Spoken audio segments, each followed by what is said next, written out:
Well, hello to you. Seems to have been a while, and it has been, since we've been out or made any content at all. But here we are, 2026.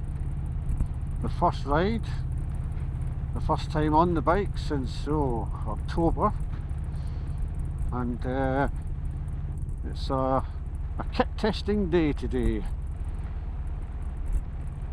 because we're going wireless.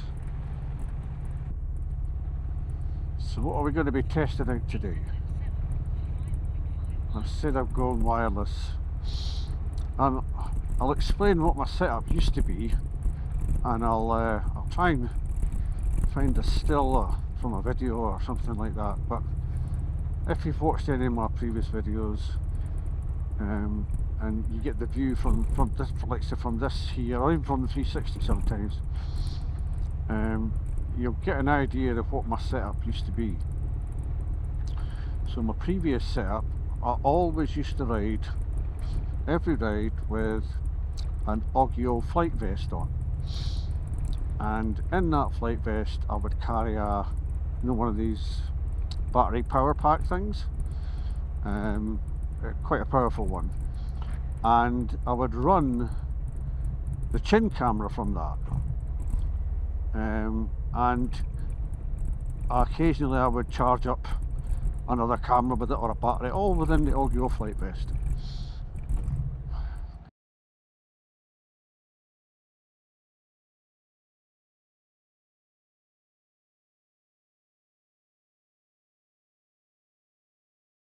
And that was a good setup. I had that set up for years, but there was a couple of drawbacks to it,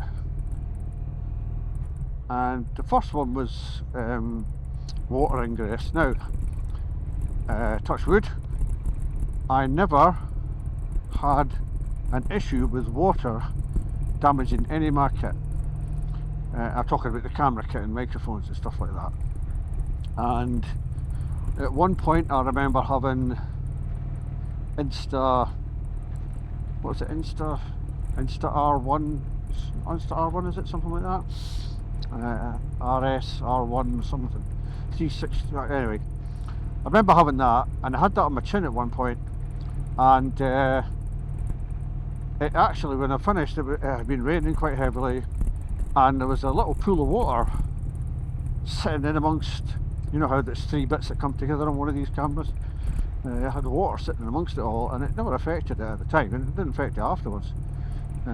So I think that was the only time water might have been an issue. But I had the, here I would have had the DJI connector, the mic connector, with a mic and a power cable going into it, and the mic would have went in. I had a set up under here, so I had a Rode lavalier mic, and that's what I used. But the limitations of it became really apparent when the hot weather came about, because this is a Klim, I don't know if you call it Klim or Climb, I'm not sure, I call it Klim. So it's a Klim Latitude jacket and trousers, and I've had these for 10 years nearly, and they've never allowed water in. That's just one thing. I've never ever been wet, and secondly, they're extremely well ventilated for what it is, a laminated Gore-Tex suit.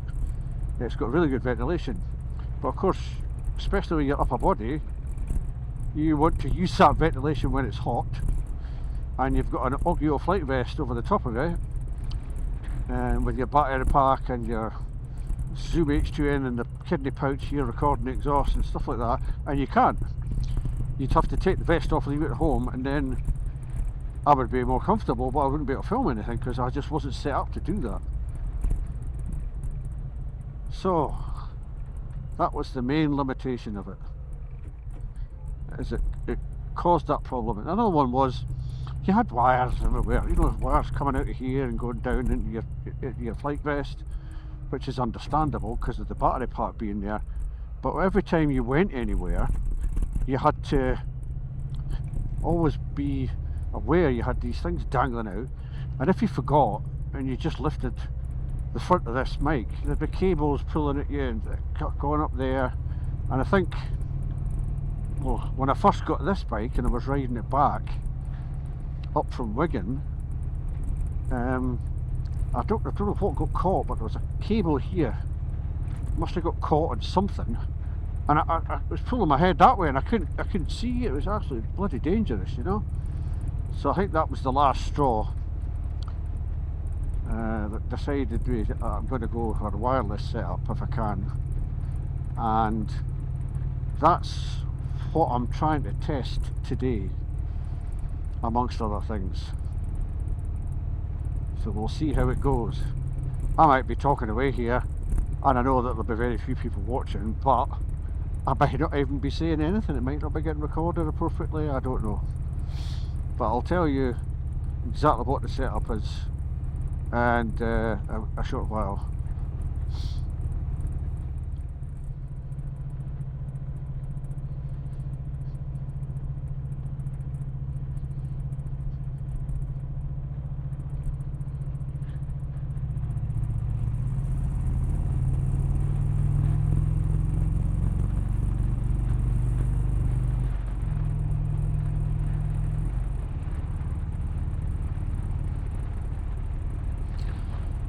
So what things are we testing out today?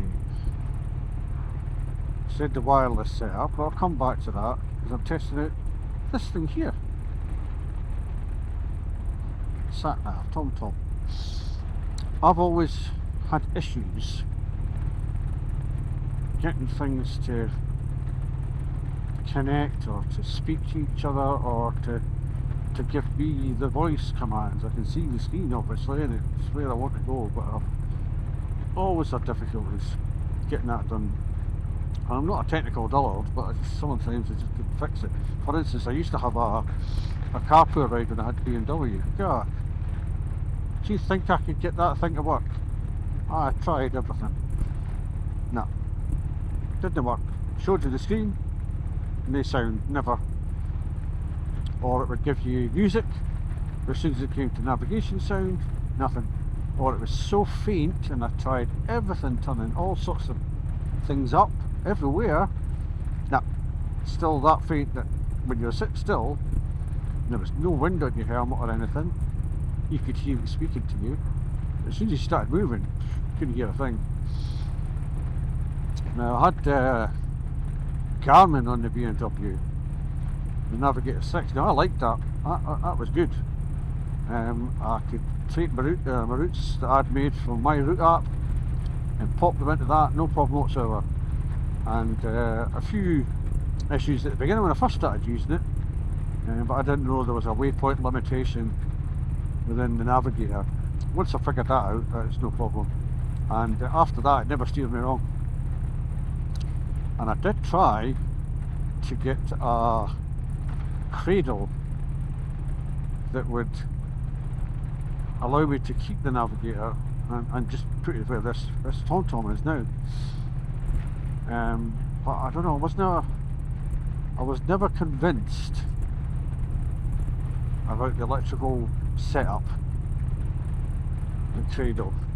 And a lot of the cradles, you know, they were Chinese, and you couldn't tell whether they would just literally cradle it but wouldn't charge it or whatever. I wasn't interested in any interaction with the bike. It was just a completely different bike. But yeah, so kind of with slightly heavy heart, I let go, done a little bit of research, and as a general rule, TomToms get a reasonable write-up. Now, I think they were wanting silly money for some of them. If you went to a 450, but it's got slightly different software in it, but it's essentially the same size, build, everything like that. It's got a slightly faster processor or something like that. But the cost differential between a TomTom Rider 500, which this is, and a 550 was huge.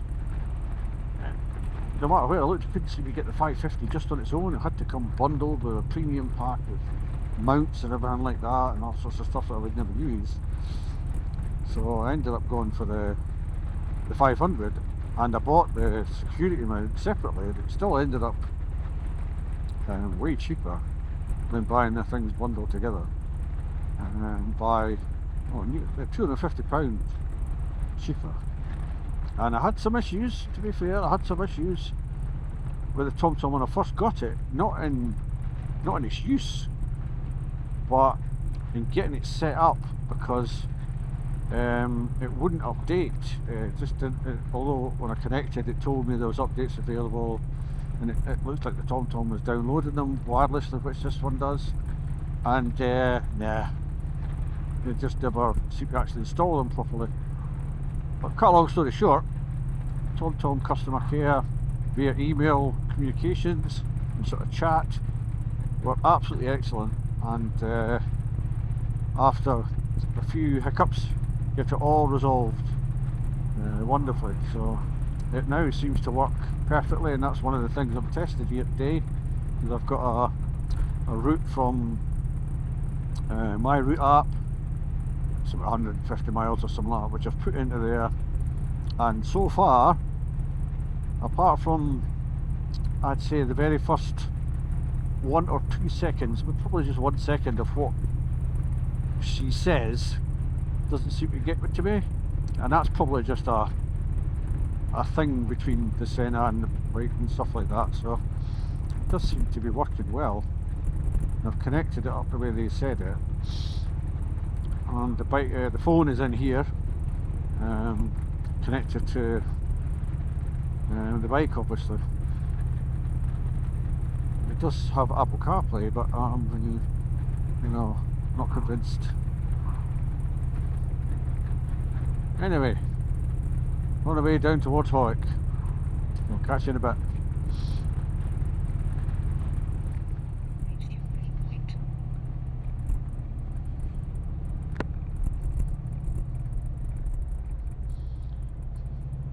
So just left Howick, and we're heading for Bonchester Bridge. A road I haven't been on any roads for a long time, to be fair. But yeah, it's a new road to me on this bike, so it feels like a new road. You never find that. You can go on familiar roads, but when you get a new bike, or that's new to you, and you go on those same roads, it feels different. It's like you've never ridden that road before. I don't know quite how to explain it. But it does to me. It feels, the road feels new, so to speak. Even though it may be well known, it's new.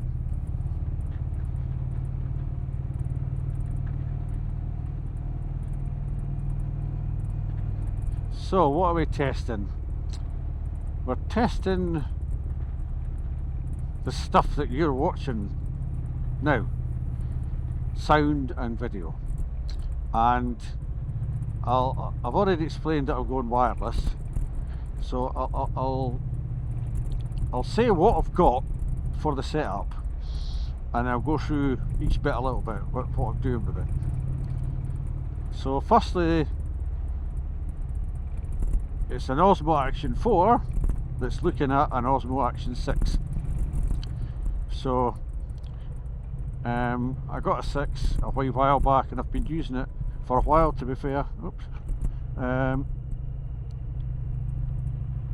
it's really good, but one of the key things about it, that I think I had them but I never used them, was the ND filters. Both have got ND filters on them. I think they're an ND8 that they've got on today. I've never used ND filters before, but you'll see where I'm coming from when I talk about the details of the setup. Hang about if you're interested, please, on that. You'll see what I'm on. But they're obviously batteries, so I invested in some batteries. Oops, excuse me. Itch. I invested in some batteries, and you know, one of those battery charging cases, and that's for all cameras, because we've got the 360 sitting up there, and what I tend to do, right or wrong, is when I had the wired set up, I would start recording and I would just record the whole ride, and then I'd deal with it afterwards in editing, because a lot of the time you never know what's going to happen. You don't know how a good part's going to come along, or something dangerous is going to appear and you might need it. So that was the reason I did it, and I intend to keep doing that even with the batteries. So I've got enough batteries that I can get through a whole day's ride, 6 to 8 hours, and have enough batteries. And the beauty of the setup is I can take those batteries out and put them into the charging case and charge it up, and I can even plug that charging case in to keep that charged up, because in the Chieftain and the right hand saddlebag, underneath, like the cloth, the Indian cloth thing that helps hold the saddlebag together, the lid, there's a 12-volt socket. So I've got obviously one of those 12-volt adapter things where you can plug USBs into them. So I've got that, so I could technically plug in both the DJI and the Insta 360's battery packs to keep them charged up as well. So that's where I'm at, and I can't remember, I've got about 4 Insta batteries, and I must have 1, 2, 3, 4, 5, 6, I've got about 7 Osmo Action batteries, and I think 4 of them are the extreme ones, the 1950, 4 or 5 of them I think. So I should be good for batteries, and of course that means I don't have the problem with the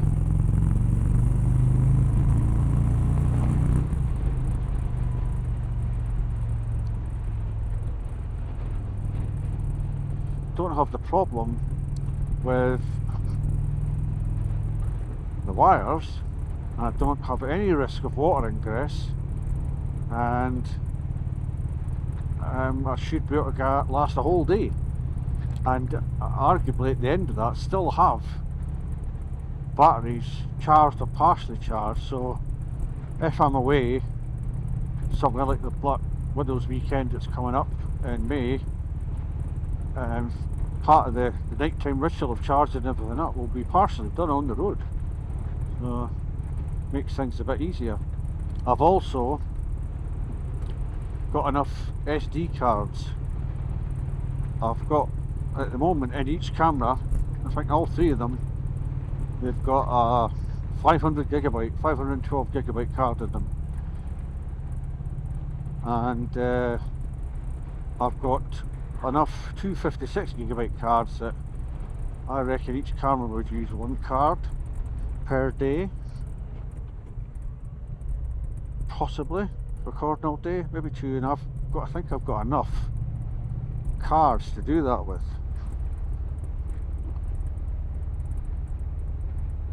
So I could do multiple days without having to clear the card every night. Although I did buy, this was before we went to Europe in 2023, me and the wife, I did buy a really cheap basic small laptop just so I could transfer files over. It's quite a slow process, it's not the fastest, but if I find that I have to do that kind of thing, it'll be quite rare that I need to do it. So that's where we are in terms of the cameras, but they're linked now to microphones, so we'll go through them in a wee second. Bonchester Bridge approaches and the sun's out. My lord, yeehaw. Huh?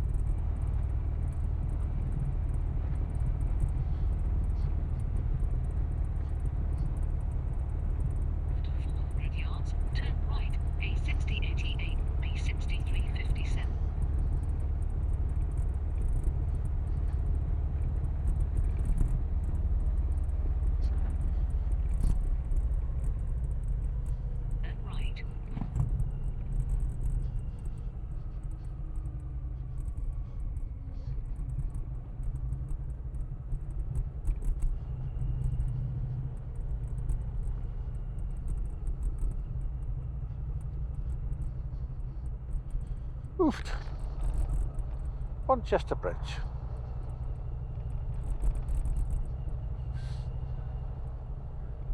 What was just went beep? Someone's just went beep in my ear, but I don't know what.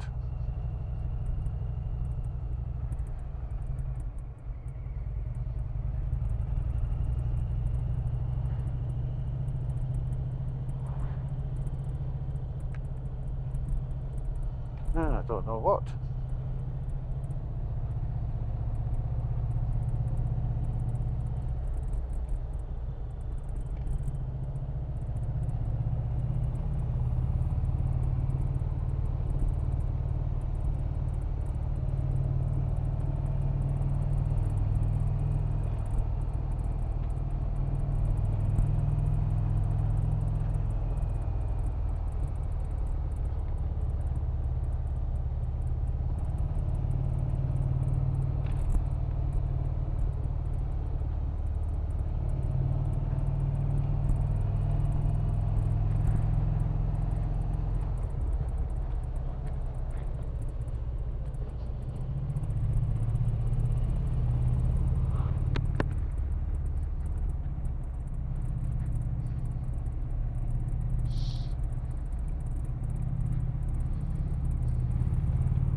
So what else are we testing?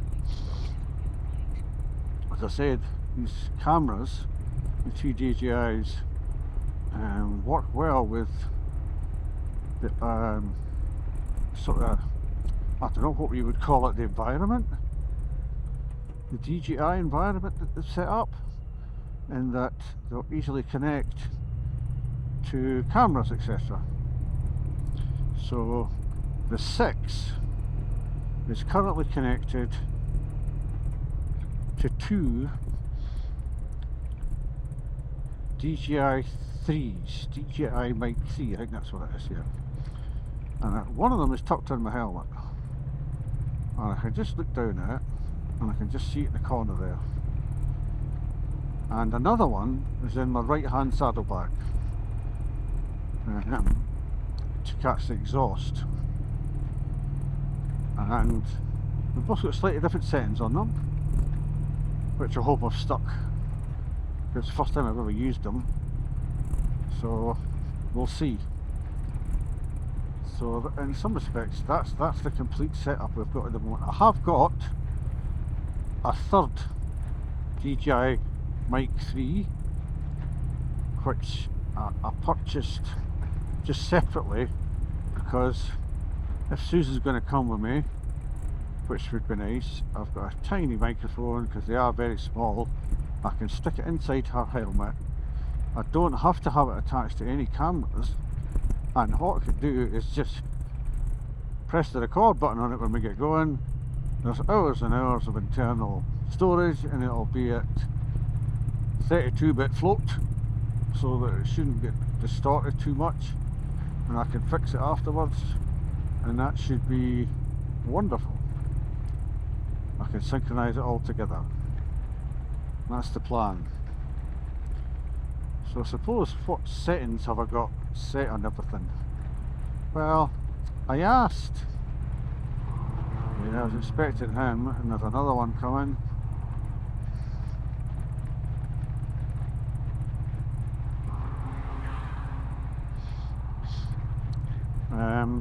Very nice, yeah. Especially the blue one. Anyway, what was I saying? What was I saying? Oh, the settings, yeah. What I did was, I used, what is it? Open AI chat, open chat something like that. One of those OpenAI chat things, or the OpenAI Chat GPT. That's it, Chat GPT. And basically, I asked that questions about setup, what I should do, what I'm aiming for, and it was actually excellent because it kind of, you know, when you went back to it after, well, you asked a question of it, for instance, about your microphones or your cameras, and you come back and it said, you know, based on your motorcycle video on your Indian Chieftain, this is what we would suggest. For instance, the ideal place to put your microphones, even. So it was that sort of detailed, and of course you don't have to follow it all, but it was really good, and I printed some of it out so I can keep it, and I know it'll keep the chats for a good while anyway, but it just saves you having to delve into your phone all the time. And if you're actually trying to set things up, looking at your phone and then fiddling with the camera is not always ideal. So, oh, what a beautiful view.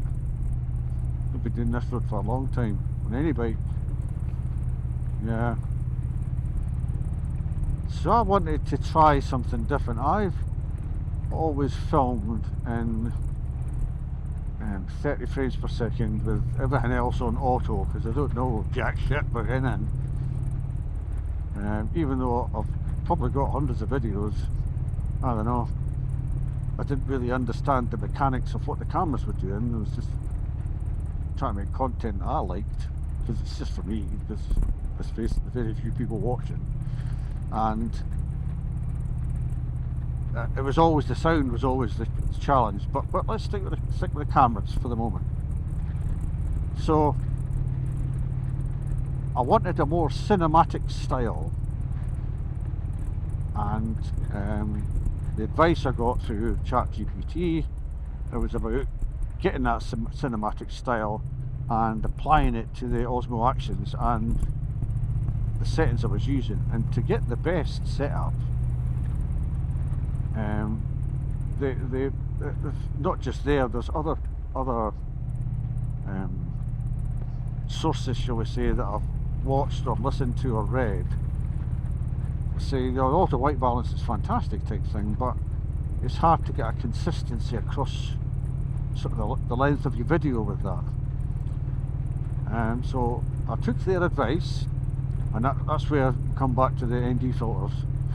Unfortunately, you can't get an ND filter for the Insta 360 X4. You can for the X5, but not for the X4. And in some respects, that's the only equipment I've got that is now out with the DJI environment. So I don't know, I'll have a look at if I change that to the Osmo Action 360 thing. That'll be at some point in the future, but we'll see. Anyway, I digress. What was I saying? Yeah, so these are both set up for 24 frames per second with the white balance now. What's that? Set at 5,500K, whatever that is, brightness. Yeah. So it's set up with that, and it's, I think they're both set on wide. This one is when I used to have it on ultra wide or mega wide. So I'm not quite sure how this will look, because I always used to set that up in such a way that I would get as much of the bike in as possible for reference. But it distorts. It does distort. I understand that. So it's wide now, and we'll see how that works. We'll see how that works. But they've both got ND8s on them, and 24 frames per second, which I've never actually used before. And I used DaVinci Resolve Studio, and it even gave advice on where we should be at in terms of, I'd never known how to make, every time I made a video, started from scratch. Away I went, started from scratch, and I had to make all the adjustments and stuff like that. So it was quite good. It It would have been in the instructions, but the instructions are like a million pages long. But I've now got a preset for the 24 frames per second, using the advice that ChatGPT gave me for setting things up. And even the wireless setup, not so much the intricacies of what to do, but it helped me, because looking at the instructions, it's not always, you don't get much instructions these days with these things, so it wasn't always clear how to start the recording in some respects. So what's happened here? Why is that went off? What's wrong? Alright.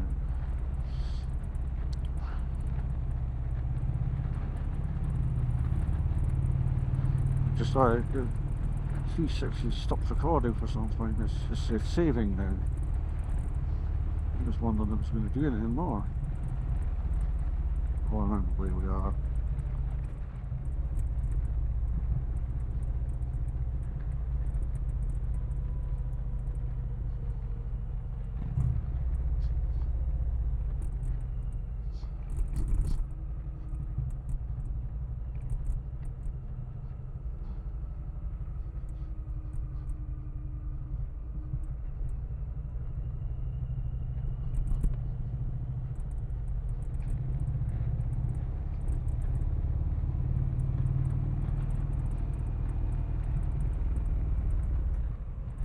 Look at that road.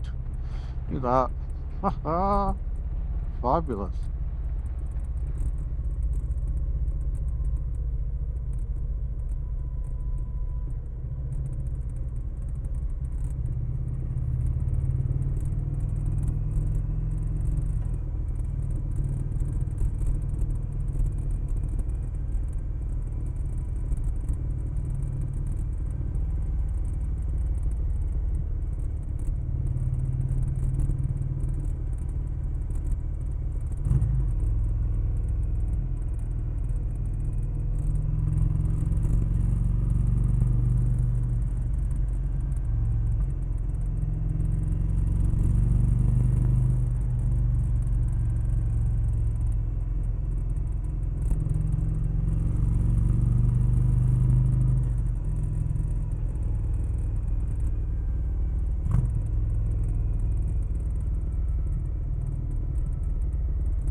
Now we're just about to come into England.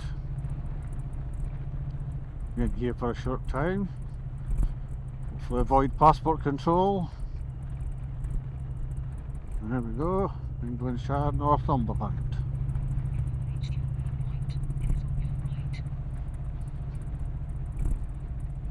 Well, so far the SatNav's been spot on with the waypoints and things like that. So in terms of testing things, so far that's a testing success.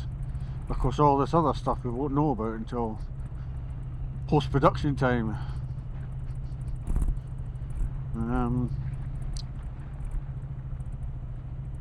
But funnily enough,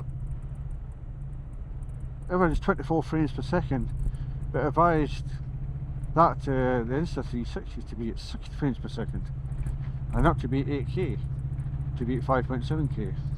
Something to do with how it exports, how you reframe things, which is quite interesting. I never thought of that in some respects. Yeah, so I suppose the two other things we're testing, and the one hopefully we're hearing well is the exhausts. I replaced the stock exhaust. You might have seen a short clip with Cobra Neighbour Haters, and so far I'm actually loving the sound of them. I don't know, well, it might be awful being behind me, I really don't know, but then I wouldn't care, would I? I'm not behind me, so. But they are just a beautiful sound.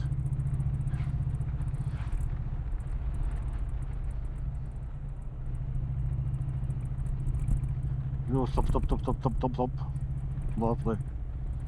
And the final thing I'm testing is obviously me, because I've not been out for, well, what's that? Tomorrow, December, March. 5 months. Yeah, 5 months. So this is the first ride in 5 months. And of course the exhaust, I'd only ever heard it on Tickover. I'd never ridden with it or anything like that. Yeah, lovely. Very happy. And I suppose one other thing that we're not testing but we're betting in is we had to get a new rear tyre. So we've got another Metsler Cruise Tech on that. So I'm just looking forward, we're just coming into, that's the village of Kielder, and we're coming down to, which can be, if you want it to be, a horrendously fast piece of road.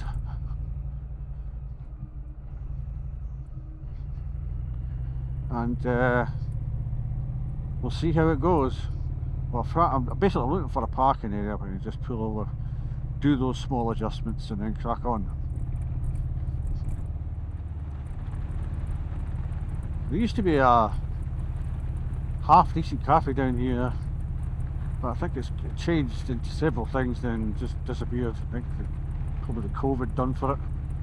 It used to be lovely people in it, beautiful cakes and scones and things. But it changed into some, I might have missed a few iterations of what it was, I don't know, but it changed to some bloody waffle place. Yeah, I wasn't keen on that. And now they're charging for parking as well, which they never used to, and bikes never used to pay. They want £2 off everybody near the park. And there'll probably be a number plate recognition bloody thing there, so I'm going to stuff it there anymore.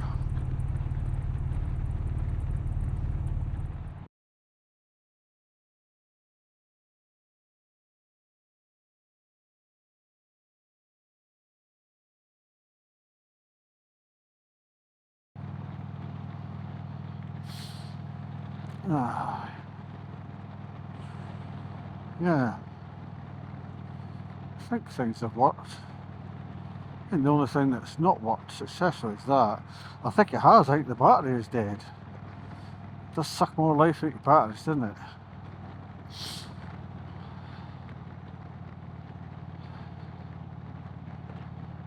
I thought that case, the DJI case, charged them while they were in the case. Well, I'm not sure that's the case, if you know what I mean. Yeah.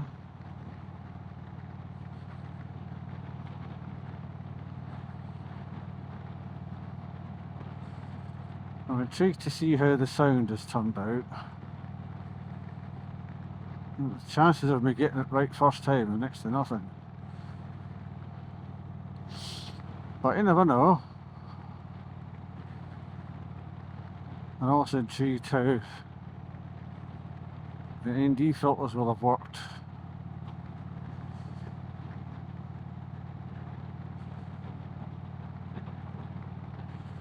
Yeah, interesting to see. Obviously using the Bluetooth with the Insta just takes more battery to use it, but that one was nearly dead, so I can't remember what time I stopped. Yeah. See, I must admit, and I think I said it when I first test rode a Chieftain and then went and bought the Goldwing. I don't know what it is about riding it. I just don't feel the need to go fast. I mean, I'm chugging along here at 50 miles an hour and I'm more than happy. Where if I even on the BM, I'd be cutting it along here.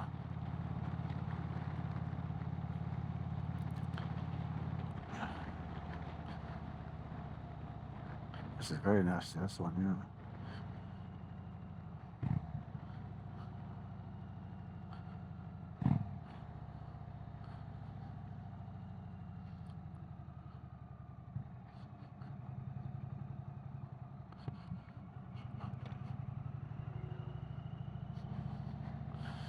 Remember the very first time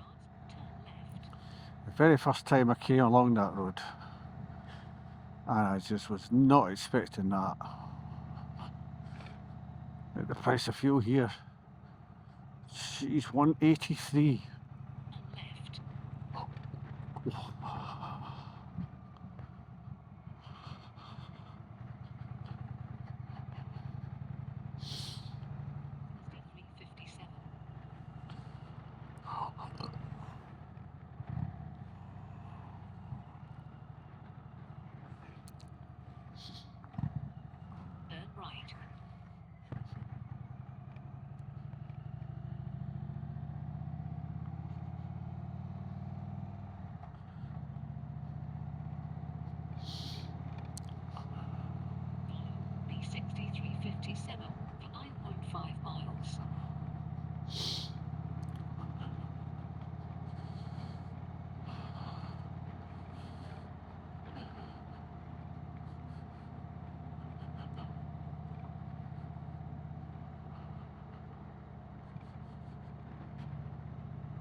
So in terms of, let's just sort of run through what I've done with the bike.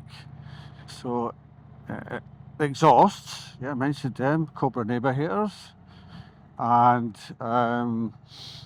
SatNav mount, got sort of hardwired in, and the sort of saddlebag crash bars, and I've got a passenger pull seat. Both of those last two were from AliExpress, and they're perfectly okay, and a damn sight cheaper than the Indian ones, although I wish I could afford the Indian ones, but no.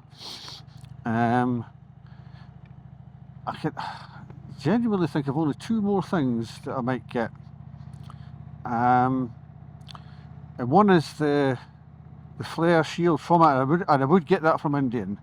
That's a 13.7 inch flare screen, because it's in a high position and it's perfect. I look right over the top of it, but at speed you do get a lot of wind noise on your helmet, so no buffeting, just a lot of noise. So what I'd probably do is I'd get that scheme. I think these skis are 10 inch color, I don't know, so it'll be a little bit taller, and it's got that sort of flip flare on it which pushes the wind up over your head. And the only other thing I'd get, and that might have to be quite a rapid purchase, is a seat.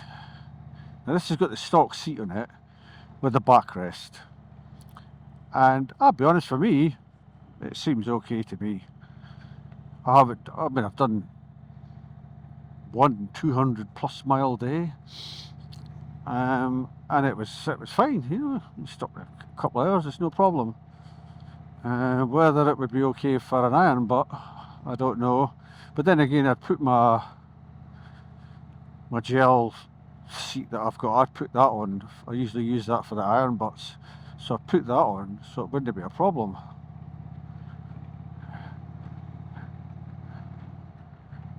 But Susan's not been on the bike yet, see? And I really do want her to come on the bike with me. And she did with a little bit with the Yamaha, but the seat was like a cardboard and that. She did with the Goldwing, but then she fell out of love with the Goldwing, or riding in particular. When we went to Europe, I think all the faff of packing up every day and stuff like that. And that whole holiday was, parts of it, big parts of it were absolutely fantastic. But in the main, we were looking for different things out of that holiday, and neither of us got what we wanted. So that's why it was the way it was. So I would like her to come back on the bike. She's willing to give it a go.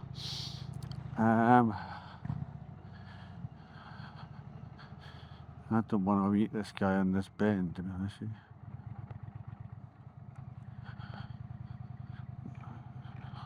There we go. There we go. And she'll give it a go on the stock seat. So if you know the stock seat, it's not exactly designed for a pillion, you know. So she'll have a go on that, and it's more about my riding, I think, than the seat. If she feels comfortable, that's the bottom line, isn't it? And if she does feel comfortable, she'll come more on the bike, and we might get another holiday on it. I don't know. I've kind of bought it with that hope, and if not, I'll go myself. I want to go myself anyway at some point, but there we go.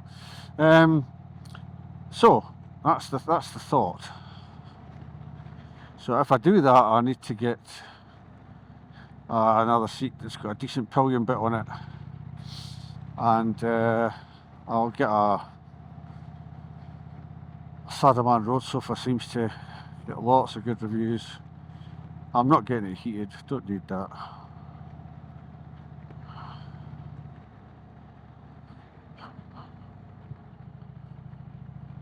And that should be it. The only thing I'd consider, and that would be way in the future, would be a set of spots. And I think once again I'd probably get the Indian ones on that. They look pretty good.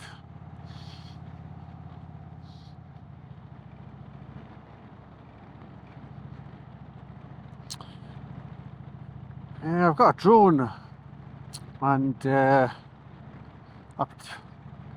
I've used it once or twice in videos way back,